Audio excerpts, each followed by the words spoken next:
बच्चों, आज का हमारा छोटा सा टॉपिक है जिसका नाम है साइनेप्स एंड न्यूरोट्रांसमीटर। अब बच्चे यहाँ पर ना मैंने एक न्यूरॉन ये बना लिया और एक न्यूरॉन ये बना लिया। तो ऐसा होता है कि एक न्यूरॉन, ये देखें, एक न्यूरॉन का ये एक्सॉन है और ये दूसरे न्यूरॉन का डेंड्राइट शुरू हो रहा है। तो पहले न्यूरॉन का पिछला हिस्सा यानी एक्सॉन और दूसरे न्यूरॉन का आगे वाला हिस्सा यानी डेंड्राइट के दरमियान ये गैप होता है, इतना गैप होता है, फासला होता है। उस गैप को साइनेप्स का नाम देते हैं। यानी न्यूरॉन आपस में साथ साथ बिल्कुल जो है ना वो कांटेक्ट में नहीं होते, बल्कि न्यूरॉन्स में थोड़ा सा छोटा सा गैप होता है एंड दैट गैप इज़ ना साइनेप्स। ठीक है, गैप इज़ कॉल्ड साइनेप्स। अच्छा, इसी तरह से मिसाल के तौर पे न्यूरॉन ये ऐसे चल रहे थे, न्यूरॉन एंड हो गए। अब न्यूरॉन के बाद इफेक्टर भी आ जाता है ना। देखिए, न्यूरॉन मिलके क्या बनाते हैं, नर्वस सिस्टम, जो कि बेसिकली कोऑर्डिनेटर का काम करता है। ठीक है ना, कोऑर्डिनेटर हमने पढ़ा था ना पहले लेक्चर में, कोऑर्डिनेटर्स। उसके बाद इफेक्टर भी आ सकता है जिसमें मसल एग्जांपल है, ग्लैंड में एग्जांपल है।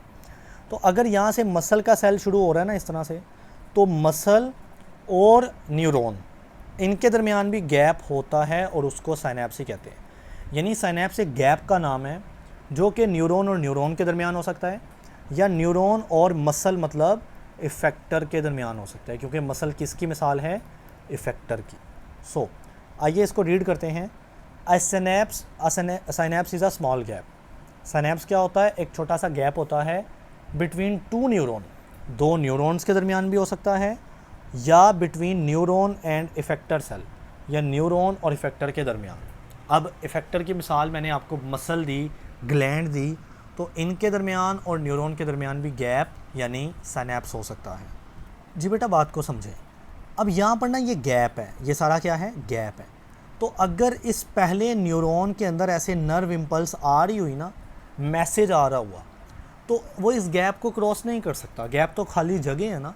तो फिर यहाँ पे इस आने वाली नर्व इम्पल्स की वजह से ना केमिकल्स पैदा होते हैं।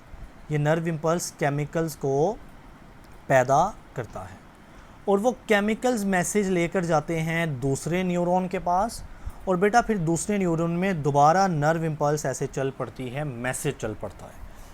अब इन केमिकल का नाम होता है न्यूरोट्रांसमीटर। न्यूरोट्रांसमीटर। सो न्यूरोट्रांसमीटर बेसिकली केमिकल्स होते हैं जो कि तब पैदा होते हैं जब साइनेप्स का गैप आता है। और वो क्यों पैदा होते हैं, वो इसलिए कि नर्व इम्पल्स इस गैप को खुद क्रॉस नहीं कर सकती, लेकिन मैसेज भी आगे पहुंचाना होता है, तो फिर केमिकल्स के ज़रिए पहुंचाया जाता है। जी बेटा, इसको देख लेते हैं।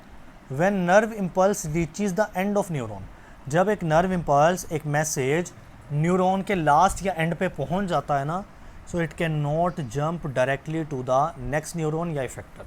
तो ये अगले न्यूरॉन या इफेक्टर तक जंप ही नहीं कर सकता डायरेक्टली। सो क्या होता है, न्यूरोट्रांसमीटर वहाँ पे पैदा होते हैं। So neurotransmitter are special chemical, ये स्पेशल केमिकल होते हैं that help to carry message across a synapse, जो कि इस सिनेप्स, इस गैप को कवर करते हैं, उस गैप के अक्रॉस मैसेज लेकर जाते हैं। जी बेटा, आगे वही बात डिस्कस्ड है। When a nerve impulse reaches the end of neuron, जब एक नर्व इम्पल्स, एक मैसेज न्यूरॉन के एंड या लास्ट पे पहुंचता है ना, इट रिलीज़, तो वो रिलीज़ कर देता है किस चीज़ को, न्यूरोट्रांसमीटर केमिकल को। दे ट्रैवल अक्रॉस द सिनेप्स। अब ये केमिकल जो होते हैं ये सिनेप्स को ट्रैवल करते हैं and attach to the dendrite, और ये अगले न्यूरॉन के डेंड्राइट पे चले जाते हैं ऑफ द नेक्स्ट न्यूरॉन और द इफेक्टर सेल। यानी देखें ना, ये जो मैसेज होंगे जिनका नाम है न्यूरोट्रांसमीटर, ये दूसरे न्यूरॉन के इस डेंड्राइट, आगे ये जो ब्रांचेज हैं इनको क्या नाम दिया था लास्ट लेक्चर में, डेंड्राइट। तो ये मैसेज इन डेंड्राइट पर आ जाते हैं जो कि नेक्स्ट न्यूरॉन के होते हैं। आगे इससे क्या होता है, it helps the nerve impulse to continue its journey.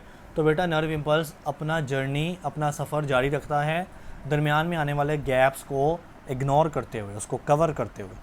अब ये जो केमिकल है जिनका नाम है न्यूरोट्रांसमीटर, बच्चा इनकी कुछ एग्जांपल याद रखनी है, जैसा कि एक डोपामीन का नाम याद रख लो, एक सेरोटोनिन का नाम याद रख लो और एक एसिटाइल कोलिन का नाम याद रख लो। देख रहे हो कि ये वो मैसेज हैं, ये वो केमिकल्स हैं जिनका नाम है न्यूरोट्रांसमीटर, जो कि आगे मैसेजेस को लेके जाएंगे ना। तो अब इनकी एग्जांपल क्या है, डोपामीन है, सेरोटोनिन है, एसिटाइलकोलिन है।